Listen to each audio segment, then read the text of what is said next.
Hi, my name is Itisha Sara. I'm the founder of Northeast Waste Collective.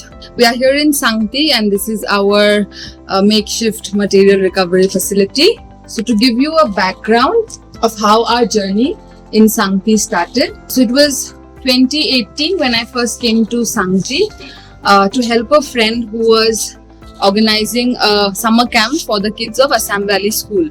So when I came here with the group of Assam Valley kids for a summer camp as a tour instructor. So of course I could, everywhere I go, waste is something that I cannot not see. So this was the beginning, and then so we built a relationship with the community. So in 2020, it was the community who reached out to us again, expressing their desire to do a festival. So because the youth here, they heard about the Zero Music Festival, the Majuli Music Festival, the Orange Festival. So they also wanted to do some festival here in the valley, as an additional source of income because it would attract tourists, etc. So we were very clear. We were like, if it is a commercial festival, we are not very willing to help, because we have seen how a lot of these festivals have also not really helped the local community but have added to the problem of waste. So we were more keen on helping them curate a community festival. So the community bought this idea and they were in for it, and that's when we pitched them, okay, now that you have decided to do this festival, you cannot do it without having a proper waste management system in place. So this happened in 2020. So 2020 was the beginning of all of us getting together and start this get started with this mission, like Mission Zero Waste. So that's when it started. So today, as you can see,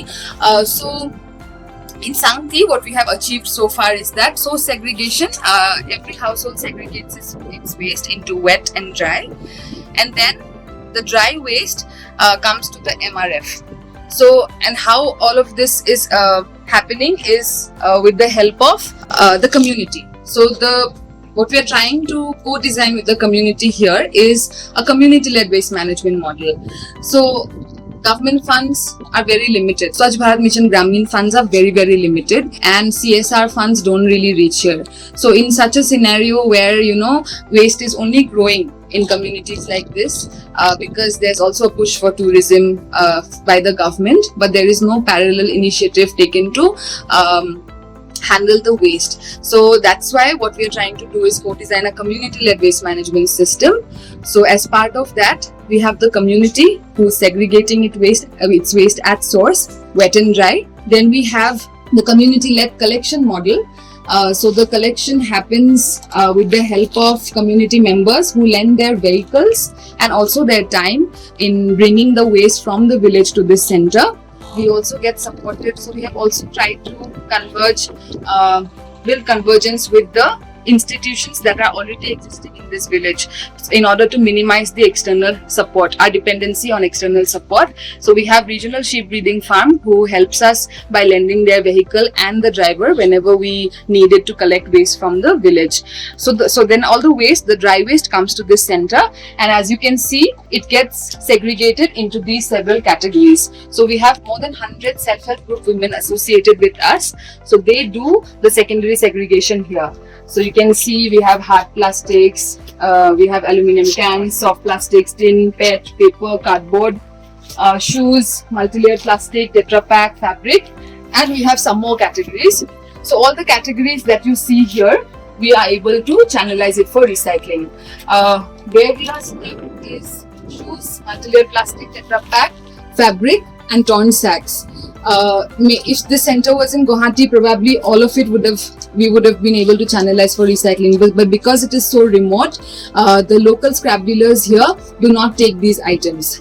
So our next step then is to try to bring in machinery, community level machines, like smaller machines, not industrial level machines, so that the self-help group women who are now engaged in segregation can go to the next level of building products out of waste using those machines. This would be an additional source of income also for them. So for example, all the waste that you can see here are the waste that is not going out currently. Behind the last section is all multi-layered plastic. Here we have cloth, torn sacks, shoes. This is what we are. So machines is one. That is something that we hope to be able to bring in, and of course improve the infrastructure. The challenges now that we are facing is that we have only this space to store the segregated waste.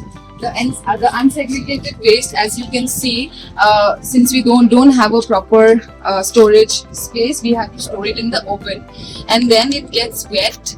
And then it becomes, once it gets wet, it also gets a lot of insects on it, and it becomes it gets smelly also. Although the dry waste that's coming from the village is clean, because of it lying outside, and because it gets wet in the rain, it becomes little filthy, and the segregation becomes little challenging for the women. So we hope that if we get some financial support, we'll be able to make proper infrastructure where all this unsegregated waste will also be stored and stored under a shed and not in the open. And as you can see, we don't even have a segregation shed. So this space that you see here is where the self-help group women segregates. So in this scorching heat, in the sun, we have to segregate. Sometimes when it is raining, we have to segregate. We move inside, but then we have limited space inside. So but I think we've come a long way, and with a little support, I think we can improve the infrastructure. We can bring in machinery, so value addition will happen then, and the self-help group women will earn better. Right now, whatever recyclables is being sent out for recycling from this center, the proceeds of it directly go to the self-help group women. As an NGO, we don't keep anything. Our success lies, I think, in the model that we have been able to create, and we hope that with a little bit of support, we will actually have a model community-led waste management system, which can be then replicated or tweaked to be implemented in other mountain villages. So, that's what we are hoping to achieve.